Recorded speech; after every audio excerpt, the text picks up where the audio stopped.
Friends welcome back to my channel. केमन आछो सबाई?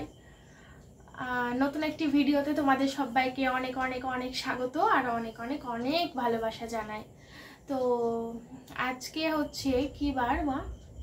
आज के बुधवार और एखन बाजे रात 12टा। तो बुधवार और नहीं, बृहस्पतिवार हो गिয়েছে। तो रात 12टार समय আমি এখন ভিডিওটা করতে বসলাম। আজকে সারাদিন কোনো ব্লগ করিনি, পুরো একদম ছুটিতে কাটিয়েছি।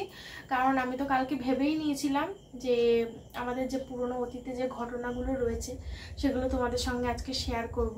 আর এর আগে অনেক আগে বলেছিলাম যে তোমাদের সঙ্গে সবকিছুই তুলে ধরবো, কিন্তু তারপরে আর হয়ে ওঠেনি। করব করে আর তোমরা শুনতেও চাইছো। হ্যাঁ, তোমাদের সঙ্গে বলা হয়নি। এর আগেও তোমরা অনেক শুনতে চেয়েছিলে, আজকে কমেন্টেও শুনতেও চাইছো সব। হ্যাঁ, তো এর আগেও অনেক দিন আগে যখন বলেছিলাম যে তোমরা কি শুনতে চাও তাহলে আমরা বলবো, তো তখনও তোমরা অনেকেই কমেন্ট করেছিলে যে হ্যাঁ শুনতে চাই প্লিজ বলো। তো তারপরে আস্তে আস্তে আর বলাও হয়নি, তোমরাও সেটা আর কমেন্টও করানো ভুলে গেছো। তো কালকে যখন আমি বললাম, কালকে ওই যে ঈদের ব্যাপারটা কথা উঠলো, তো ওই ব্যাপারে কথা বলতে বলতে অনেক কথাই উঠে আসলো, পুরোনো দিনের কথা। কালকে কি মানে একটু বলেছিলাম, তো সেটার থেকে শুনে তোমরা বলেছো যে ঠিক আছে তাহলে পুরোটা শুনতে চাই তোমরা বল। তো কালকে প্রচুর সবাই কমেন্ট করেছো যে হ্যাঁ তোমাদের অতীতে যে ঘটনা ঘটেছে সেগুলো শুনতে চাই। তো আমার সাথে কোনো ঘটনা ঘটেনি, ঘটেছে আমার মায়ের সাথে। তোমরা মাই বলবে তোমাদের সঙ্গে। তো শুরু করছি, জানি না প্রথম পর্বে হবে কিনা, কারণ ঘটনাটা তো অনেক বড় ঘটনা আর এবং অনেক দুঃখের ঘটনা আর একদম সত্যি বাস্তব ঘটনা। তো এখন 12টা বাজে। বাস্তব না ঘটনা হলে ইউটিউবে বলতে পারতাম। হ্যাঁ, একদম জীবনের বাস্তব ঘটনা। তোমরা শুনলে ভাববে যে এটা সত্যি ঘটেছে, এমন একটা ব্যাপার। ভাবলে অবাক হয়ে যাবে। আমার 1997 সালে বিয়ে হয়েছে, 16 বছর বয়সে বিয়ে হয়েছে। তারপরে সংসারে থাকলাম, শ্বশুর বাড়ি সংসারে থাকলাম, 51 পরিবার, 6 ভাই 1 বোন, শ্বশুর শাশুড়ি, মানে বুঝতে পারছো এদের কোনো অবস্থাও ভালো না। আমি বাপের বাড়ি থেকে কথা বলছি। আমরা 4 বোন 3 ভাই, সবার ছোট আমি। 7 ভাই বোন, সবার ছোট আমি। বড় ভাই ডাক্তার, বড় মেজে ভাই বাড়িতে থাকে, ও কাজ করে, অন্য কাজ করে। ছোট ভাই মাস্টার। বড় বোন বিয়ে হয়ে গেছে সে অনেক আগে, তখন আমরা অনেক ছোট, তখন বিয়ে হয়ে গেছে। মেজে বোনটা বাড়ি থাকে, ওরও নার্ভের প্রবলেম। সে যে মাসিটা আসে, ও আসে আগাগোড়াই আসে, আমার টানে চলে আসে, ও মায়ায় চলে আসে। তারপরে সে যে বোন আছে, দিদি আছে, বসিরহাট বাড়ি, তার বাড়ি বসিরহাট, আর ছোট আমি। এই হচ্ছে ব্যাপার। আমার মা ছিল, বাবা ছিল, বাবা মারা গেল, তারপর মা মারা গেল। তারপরে বিয়ের পরে বাবা মারা গেছে। বিয়ের অনেক বছর পরেই বাবা মারা গেছে। তখন আমার তারপরে বিয়ের থেকে বলে এবারে এই হলো হওয়ার পরে, তারপরে এবারে আমার 1997 সালে আমার বিয়ে হয়। বিয়ে হওয়ার পরে তখন তো ছোট, 16 বছর বয়স। আর এখনকার ছেলে পিয়ে যেমন, বাচ্চারা যেমন সবকিছু মানে অ্যাডভান্স, সবকিছু বোঝে, সবকিছু মানে নিজে থেকেই করে। আর তখন তো ওই সময়টাই তো আমাদের ছিল না এরকমই। বা আমার যা দেখে দিয়েছে তাই আমরা বিয়ে করেছি। কোনো মুখের ওপর কথা বলতে পারিনি যে আমার পছন্দ না বা কিচ্ছু বলতে পারিনি। কিন্তু আমার বাবা রাজি ছিল না বিয়েতে। আমার মা, বোনেরা, ভাইরা মিলে আমাকে বিয়ে দিয়েছে। কিন্তু কপাল আমার এখানে আছে, আমার হবে ভাগ্য। বিয়ে হচ্ছে, বিয়ে তার লেখা, জন্ম মৃত্যু কপালে লেখা। এবারে বিয়ের পরে আমার শ্বশুরবাড়ি থাকলাম। শ্বশুরবাড়ি তেমন পরিবেশ ভালো না, আমি থাকতে পারলাম না। পরিবেশের সঙ্গে কোনো রকমভাবে অ্যাডজাস্ট করতে পারলাম না এদের সঙ্গে, কারণ এদের পরিবেশে কোনো শিক্ষার কোনো কিচ্ছু নেই। একদম অ্যাডজাস্ট করতে পারলাম না। আমার বাবা হাই স্কুল টিচার ছিল, ভাইরা তো এই অবস্থা শুনলে কে কি কেমন, মানে একদম অ্যাডজাস্ট করতে পারলাম না যে আমার কপালে কি হলো। এই বলে আমার সংসার হয় কি না হয়, করে 5 বছর কেটে গেল। এইবারে তার আগের একটা কথা বলছি, যে সংসার হয় কি না হয়, তবুও চেষ্টা করেছি যে বিয়ে যেখানে হয়ে গেছে সংসার করতে হবে। তারপর আমি ওখান থেকে 3 বছর আমি শ্বশুরবাড়ি থাকলাম, যাওয়া আসা করতাম বাপের বাড়ি শ্বশুরবাড়ি। শ্বশুরবাড়ি যে নির্যাতন, জ্বালা, যন্ত্রণা, তখন তো আমার মেয়ের হয়নি, কোনো প্রশ্নই আসে না। বিয়ের পরের ঘটনা বলছে এটা? হ্যাঁ, বিয়ের পরের ঘটনা বলছে। যে শ্বশুরবাড়ি এমন পরিবেশ সেখানে থাকতে পারতো না, ওই জন্য বারবার বাবার বাড়ি যেত, আবার শ্বশুরবাড়ি চলে আসতাম। এমনকি মনে করতাম যে আর সংসারই হবে না, মা আসতে চাইতো না। ডিভোর্স পেপার লেখাও হয়ে গেছিল, শুধু সই করলে হয়ে যায়। তবু আবার মনে করলাম যে না, একবার বিয়ে হয়ে গেছে, গায়ে কালি পড়ে গেছে, আবার কোথায় যাব, বলবে নানা রকম কথা উঠবে সেখানে, তার যে না থাক, যা আছে কপালে তাই হবে। এইবারে তারপরে শ্বশুরবাড়ি 3 বছর থাকলো, শ্বশুরবাড়ি 1 বছর হওয়ার পরে আলাদা হয়ে গেলাম। আলাদা হওয়ার পরে আরো নির্যাতন বেড়ে গেল সেখানে। কেন, 1 বছর পরে আলাদা হয়ে গেছি, বড় ছেলে দেরি করে বিয়ে দিয়েছে, সে টাকা ইনকাম করে সংসার চালাতো। পাপার বাড়ি তারা হচ্ছে 6 ভাই, সবাইকে মানে বাবার মতো করে মানুষ করেছে, সবার বড়। সব মানে সংসারের পুরো দায়িত্ব পাপার ঘাড়ে। আমার শ্বশুর বাড়ি 4 ভাই, শ্বশুরা 4 ভাই, আমাদের গোষ্ঠী অনেক বড়, 4 ভাই, আমার শ্বশুর বড়।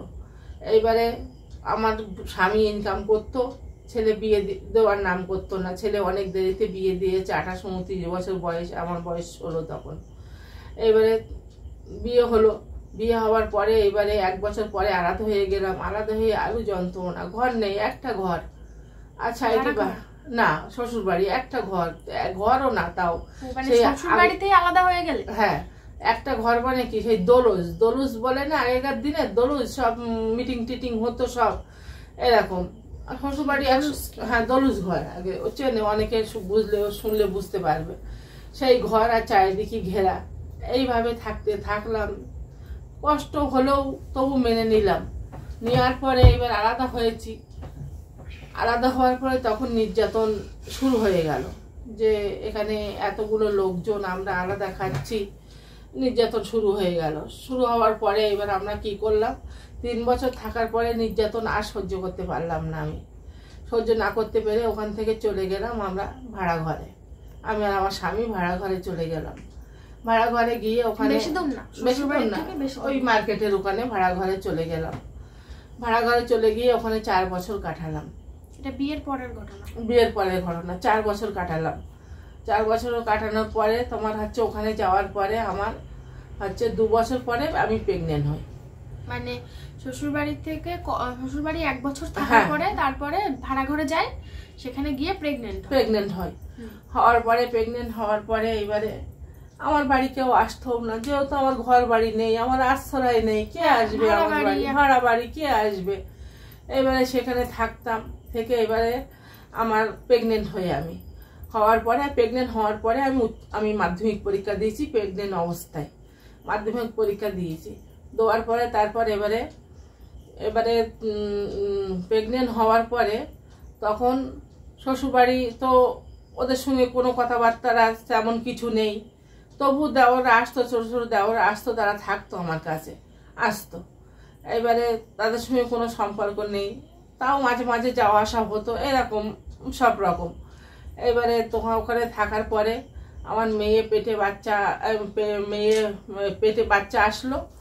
আসার পরে এবারে আমি যখন আমার ওই বাড়িতে একটা ঘটনা ঘটে, শ্বশুরবাড়িতে একটা ঘটনা ঘটে, তখন তো অত বুঝতাম না, 16-17 বছর 18 বছর বয়স, কি বুঝবো বলা, তখনকার সময় অত জ্ঞান বুদ্ধি হয়নি। এইবার একটা ঘটনা ঘটে, সেই ঘটনায় আমি একটু আমার আর একটা শ্বশুরের সঙ্গে একটা কথা, সেই কথাই আমি একটু কথা বলেছিলাম। এখনকার যেরকম বুদ্ধি আছে, যে লোককে কি বলছে না বলছে, যেরকম কথা বলি না, তখন তো সেই বুদ্ধিটা হয়নি। এবার আমি কথা বলেছিলাম, কথা বলার পরে এইবারে বললো কি যে আমার বাড়ি বদনাম তুলে দিচ্ছে বলে, এইবারে সে বাড়িতে গিয়ে আমার সঙ্গে বলে আবার সে বাড়িতে গিয়ে লাগিয়ে দিয়েছে। বলেছে আমার মা বলেছে, আমি বলেছি, লাগিয়ে দিয়েছে। মা কিন্তু বলেনি, মা শুধু শুনতে চেয়েছিল যে ব্যাপারটা কি হচ্ছে বাড়িতে হয়েছিল। এইবারে সে লাগিয়ে দিয়েছে। লাগিয়ে দেওয়ার পরে এইবারে আমার একদিন আমি ওখানে ভাড়া ঘরে থাকি, একা থাকি, তখন তো বাচ্চা হয়নি, পেটে বাচ্চা।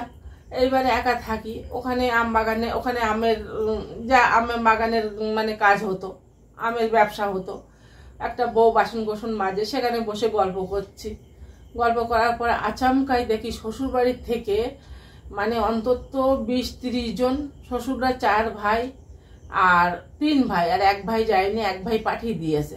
শ্বশুররা 3 ভাই পাঠিয়ে দিল, দেওয়ার পরে এবারে আর ছেলেরা, শ্বশুরদের সব ছেলেরা সবাই মিলে দল বেঁধে চলে গেল ওখানে। আনছি কি ব্যাপারে, এখন সব এতটা লোকজন, আমি অত বুঝতে পারিনি। বাবা তখন কলকাতায় কাজ করে, সপ্তাহে বাড়ি আসে।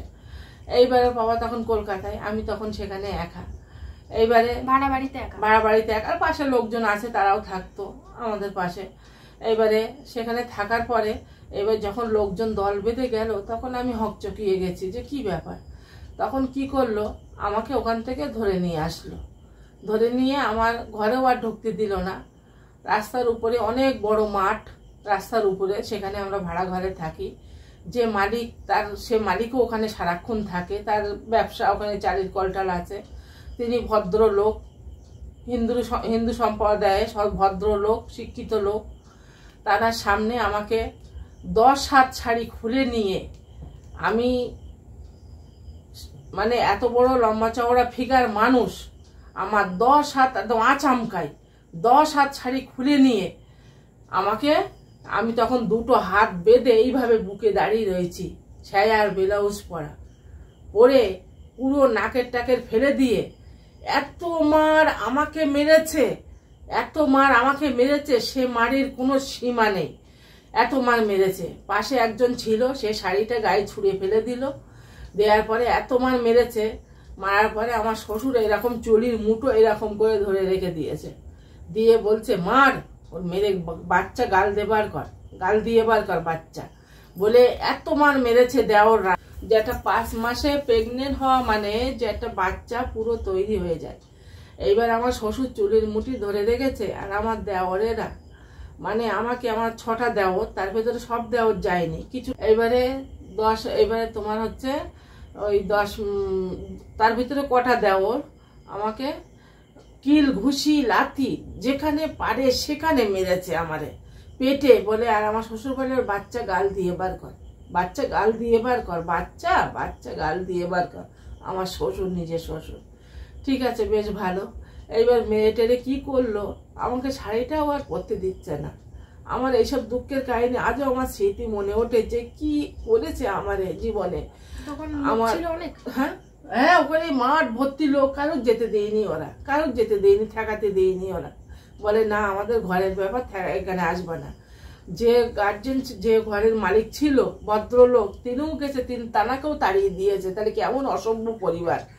এইবারে ওখানে মারার পরে এইবারে আমাকে ওখান থেকে আবার আমার এই বাড়িতে এনেছে, এই হাই স্কুল মোড় থেকে, আমাদের ওই মোড়ের মাথার থেকে আমার এনেছে।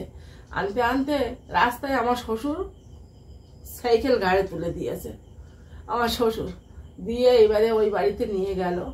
নিয়ে গিয়ে আমি তো একা, আমার আর কেউ নেই, যে আমি কি করবো, আমি হাতা মাথা পাচ্ছি না, এত মার মেরেছে। 5 মাসে সন্তান পেটে, 5 মাসের হ্যাঁ যন্ত্রণা শুরু হয়ে। তারপরে বলছি, এইবার তখন এবার আমি ওই বাড়ি গিয়ে, এবার আমার বলছে বাঁধ বেঁধে মার, আবার বলছে বেঁধে মার, এত মার মেরেছে। চিন্তা করতে পারছো, এত মার মেরেছে। একটা বাড়ির বউকে রাস্তায় সমস্ত মানুষের সামনে গায়ের কাপড় খুলে ফেলে তাকে বাড়ির সবাই মিলে মারছে। সেই দৃশ্যটা শুধু তোমরা একটু চিন্তা করো বন্ধুরা, যে রাস্তায় লোক কাতারে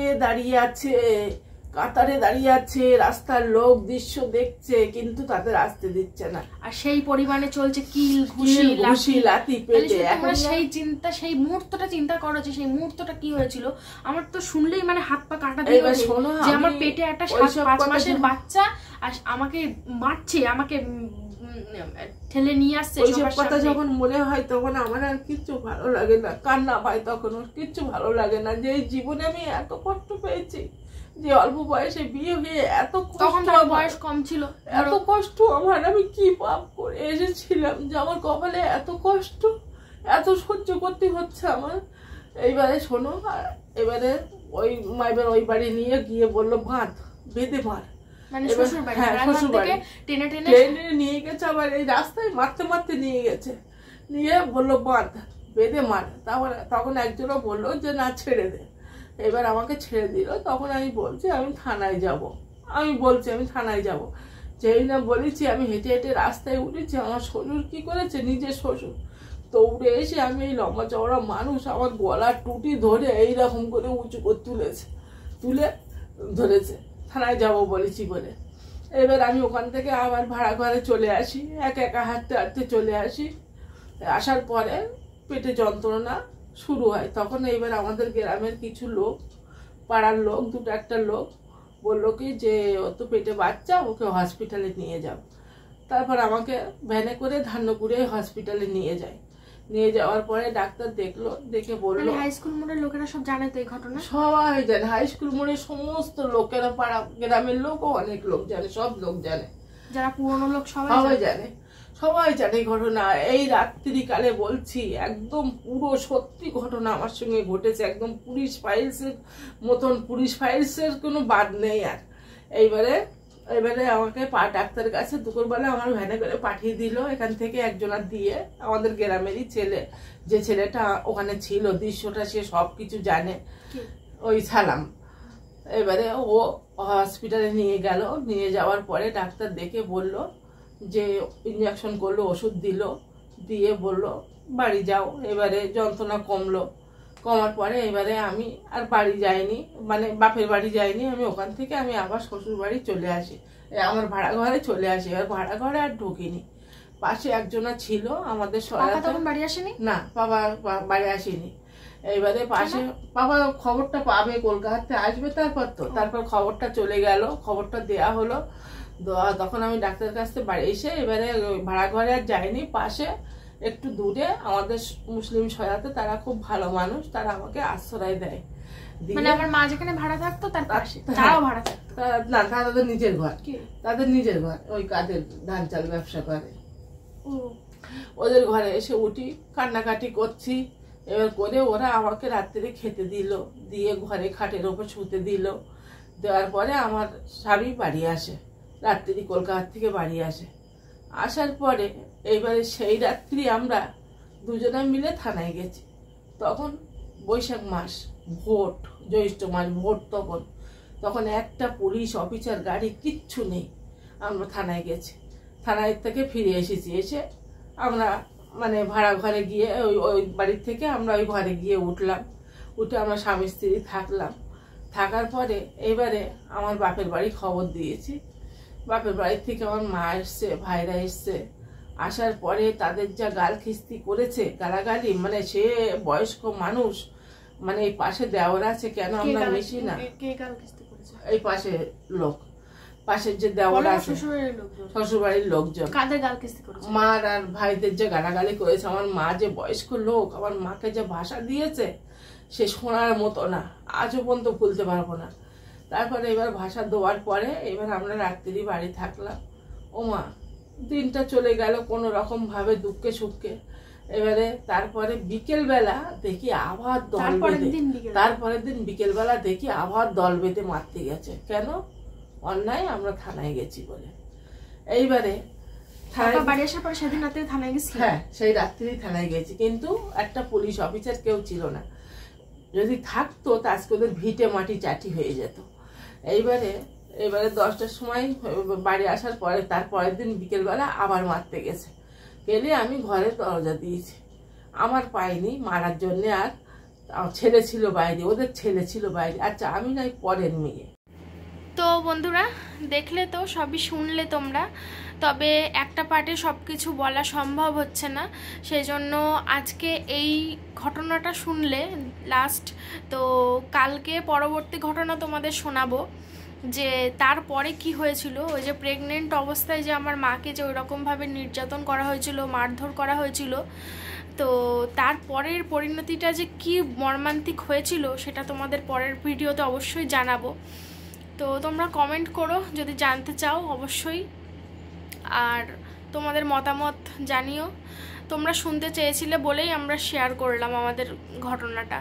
কারণ অনেকের মনে অনেক প্রশ্ন থাকে যে কেন আমরা মিশি না। তো এই জেনে নিলে তো এখনও তোমরা পুরোটা শোনোনি, পুরোটা শুনলে তখন আরও বুঝতে পারবে। পুরোটা একটা পার্টে সম্ভব হচ্ছে না, কারণ ভিডিওটা অনেক বড় হয়ে গেছে। আমার যেহেতু ওয়াইফাই নেই, আমি বেশি বড় ভিডিও দিতে পারবো না। তো এইটুকুই আজকে মানে থাকলো। তো চলো, ভালো থেকো সবাই, সুস্থ থেকো, সাবধানে থেকো। পরবর্তী ভিডিওতে আবার নিয়ে আসবো। তো চলো, আজকের মতো এখানেই, টাটা।